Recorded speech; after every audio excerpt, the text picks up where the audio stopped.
Fala galera, tudo beleza? Aqui é do Nogueira do canal Fúria o Dedo. Hoje eu vou abordar um assunto diferente com vocês, blefe no truco. Antes da gente começar, eu quero pedir para você deixar o seu like, se inscreva, clica aqui embaixo no sininho para ativar as notificações, se inscreva no canal para dar uma fortalecida aí, clica no like e vai acompanhando os conteúdos que vai ter muita coisa legal, beleza? Vamos lá. Antes da gente entrar no assunto em si, eu quero falar sobre algumas coisas. A primeira coisa é, a gente vai abordar aqui os blefes de truco sempre olhando do ponto de vista intuitivo e lógico e do ponto de vista matemático. Outra coisa que eu quero que vocês memorizem. Se você não tem jogo, se a sua carta mais alta é um as, a possibilidade matemática dos seus adversários terem um jogo que vai vencer o seu é algo em torno de 80%, ok? Então, 80% é a chance, né, de seus adversários terem um jogo que vai ganhar do seu. Portanto, quando você vai blefar, você tem que ter consciência desses números, certo? A gente vai analisar situações aqui, esquece sinais, esquece leitura de mesa, devaneios. Leitura de mesa você, depois de algumas jogadas, você consegue saber pelas cartas que foram descartadas, pelos sinais que você vê, pela postura física dos jogadores, porque a gente entrega muito, né? É que nem no poker, né? Você já viu que no poker os caras têm aquele negócio de poker face. Hard to read. Vamos supor que as pessoas joguem as cartas na ordem como seria a ordem lógica correta, e a gente vai olhar o jogo e o blefe desse ponto de vista. Esquece sinal, esquece jogadas erradas, esquece o cara não tem nada, porque eu acho que ele não tem nada. Tira isso de fora. Vamos considerar, galera, que existam dois tipos de mão possíveis. Uma delas a gente vai chamar de mão legítima, ou seja, você não tem nada mesmo, sua carta maior é uma dama, você não tem porcaria nenhuma, o cara tá vindo com 3, com pica-fumo, e você fala truco. Pô, você não tem nada, realmente não tem nada, essa mão é legítima. E você tem a mão fake, ou seja, você tem, por exemplo, um 2. Imagina a seguinte situação, já teve a primeira vaza, a segunda vaza, estamos na terceira corrida, 2 jogadores já jogaram suas cartas fora, só tem mais 2, eu e você. Eu tenho um 2, eu truco você, truco. E aí o que acontece? Se você falar vem, eu vou ter que botar o meu 2 com cara de nada em cima da mesa. E aí você tranquilamente pode meter 6 nesse 2 que vai ficar ruim para mim de eu aceitar. Ou seja, se eu tinha um 2, por que simplesmente eu não coloquei o 2 na mesa? E se você truca, eu tenho tanta vontade de ver assim, eu mando você cortar, porque aí tá valendo 3. Mas a partir do momento que eu truco, eu tô podendo jogar esse jogo para 6 se você aceitar. Então, a princípio, essa trucada onde você tem uma mão fake é ruim. Agora que a gente já levou essas coisas em considerações, eu quero falar para vocês uma outra coisa. São as posições do truco, porque tem gente que pode não saber e isso é muito importante. Vou deixar aqui no quadro ao lado para a gente poder pensar junto. Você tem o pé do jogo, você tem o contrapé, você tem o parapé e o pé. O mão é quem sai jogando. O pé é o último a jogar, isso na primeira mão, na primeira vaza. Então o mão começa jogando, depois quem joga é o contrapé, que é o parceiro do pé, depois quem joga é o parapé e por último é o pé. Beleza? Agora a gente vai falar o seguinte, sobre possibilidades de truco na primeira vaza, ou seja, na primeira mão. Vou abordar 2 tipos básicos de truco que tem. O truco do louco, o garfo do louco e o truco no pé, ok? Estamos falando de blefe, ou seja, você vai trucar sem ter nada, certo? O que é o garfo do louco? É aquele truco no começo quando ninguém sabe nada do que o outro tem. Então digamos que eu sou mão do baralho, eu pego as cartas, eu abro, eu olho para o meu parceiro, ele não tem nada, eu olho as minhas cartas, eu não tenho nada, eu estufo o peito, eu dou uma olhadinha para os adversários e falo, quer saber, truco, né? E por que chama garfo do louco? Porque é uma loucura, entre aspas, afinal de contas ninguém sabe o que o outro tem. A gente já viu que se você não tem nada, a chance de se jogar você perder é de 80%. Então veja que é uma trucada que a princípio é uma loucura, não é? Mas vamos tentar pensar um pouco diferente. Vamos lá.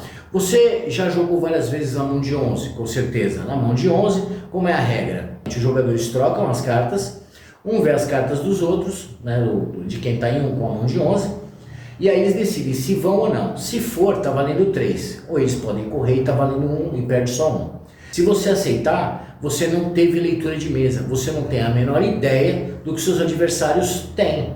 Você pegou suas cartas e a do seu parceiro, você está olhando e você vê que você tem um pica-fumo e um 2, seu parceiro tem um rei. É uma mão boa para ir na mão de 11? Não. Mas aí que está o ponto. Lembra que eu falei que se você não tem a possibilidade do adversário ter? Se isso é verdade, por que é que na mão de 11 você não vai à torta e direito? Você espera vir com um casal preto, um casal maior, copas 3 e 3, no pé ou copas. Você quer um jogo bom, você não vai com pica-fumo 2 e um mais. Parece pouco, não é? É mesmo. Então veja bem, aqui a gente tem um ponto de vista matemático que é o seguinte: 80% de chance dos caras ganharem. Mas isso não significa que é 80% de chance dos caras terem cartas que os incentivem a aceitar 3 pontos. A probabilidade matemática do cara ter um jogo que ele se sinta confiante de aceitar uma trucada sem que ele tenha tido leitura de mesa é pequena. Quando você truca alguém, a primeira coisa que os caras pensam é: será que ele tem? A segunda coisa que vem logo em seguida na mente do cara é: se ele tiver, eu tenho para pagar? E é com isso que a gente vai trabalhar, porque na verdade esse pensamento do que eu tenho, ele se predomina sobre aquele do será que ele tem. Às vezes não na hora, não na prática, não no falar, mas intimamente. Isso é o que o cara vai calcular de verdade. E aí vem uma outra coisa que eu quero falar. Não tem nada a ver com sorte. Nada a ver com sorte. Se você vier 1, 2, 3 partidas sem vir com carta, provavelmente você vai perder. É difícil você virar quando não vem nada.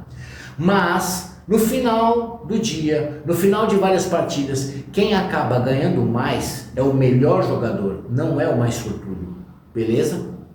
Quando você truca no garfo do louco, a tendência é os caras quererem ver. Só que a probabilidade matemática desses caras terem um jogo mediano, ou seja, uma manilha, um 3 e um mais, essa probabilidade é cerca de 9%. Agora, eles podem, por exemplo, ter 3-2, e com esses 3-2, eles ganhariam de você. A gente está naqueles 80% que a gente comentou antes. Eles têm jogo para ganhar de você, mas eles têm jogo para aceitar de cara essa trucada? E a resposta é que na maioria das vezes não. Essa trucada é boa? Do ponto de vista lógico, eu não acho. Mas, do ponto de vista matemático, é uma baita de uma trucada. Beleza?